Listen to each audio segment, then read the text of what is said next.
এই সেই চট্টগ্রাম, যেই চট্টগ্রামে মুক্তিযুদ্ধের সময় বলি, গণতন্ত্রের অধিকার আন্দোলনের সময় বলি, 2024-এর আন্দোলনের সময়ের কথাই বলি না কেন, ওয়াসিম আকরাম সহ আরও যে সকল মানুষ এখানে শহীদ হয়েছেন তাদের কথা বলি।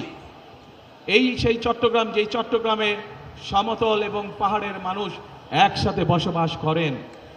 আমরা চাই সমতল এবং পাহাড়ের মানুষ, আন্দোলনের সময় আমরা দেখিনি কে সমতলের মানুষ কে পাহাড়ের সময়, 71 সালে যুদ্ধের সময় আমরা দেখিনি কে সমতলের মানুষ কে পাহাড়ের মানুষ। আমরা চাই সকলকে নিয়ে আমাদের সেই প্রত্যাশিত বাংলাদেশকে গড়ে তোলার জন্য।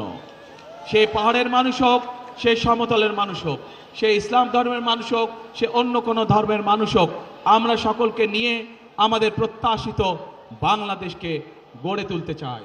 এবং সেই প্রত্যাশিত বাংলাদেশকে যদি গড়ে তুলতে হয়, তাহলে আজকে আমি এখানে আপনারা যে লাখো মানুষ উপস্থিত আছেন, আপনারা সহ আপনাদের মাধ্যমে আপনাদের এলাকার লক্ষ কোটি মানুষের কাছে আমি আহ্বান রাখব, গণতন্ত্রে যারা বিশ্বাস করেন, মানুষের বাক স্বাধীনতায় যারা বিশ্বাস করেন, গণতন্ত্রের স্বাধীনতায় যারা বিশ্বাস করেন, সকলকে আমি আহ্বান জানাবো, ধানের শীষ তথা বিএনপির উপর আস্থা রাখুন।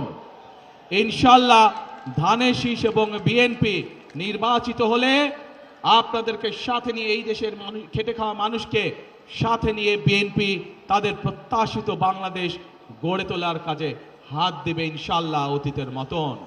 আমাদের বাংলাদেশকে যদি আমাদের মতন সুন্দর করে গড়ে তুলতে হয়, তাহলে গণতন্ত্রের পক্ষে সকল শক্তিকে আজ ঐক্যবদ্ধ থাকতে হবে। যে কারণেই ওয়াসিম আকরাম সহ বহু মানুষ তাদের জীবনকে উৎসর্গ করেছেন।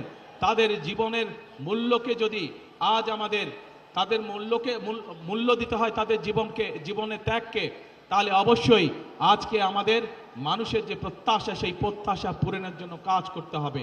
এবং যা মাত্র বললাম আমি, ইনশাআল্লাহ ধানের শীষের উপর আস্থা রাখুন, ইনশাআল্লাহ বিএনপির উপর আস্থা রাখুন। বিএনপি আপনাদেরকে সাথে নিয়ে আপনাদের সেই প্রত্যাশা পূরণে কাজ করবে। প্রিয় ভাই বোনেরা, বিগত 15 বছর যেভাবে আপনাদের রাজনৈতিক এবং অর্থনৈতিক অধিকার ছিনিয়ে নেওয়া হয়েছিল, সেরকম একটি ষড়যন্ত্র আবারও শুরু হয়েছে।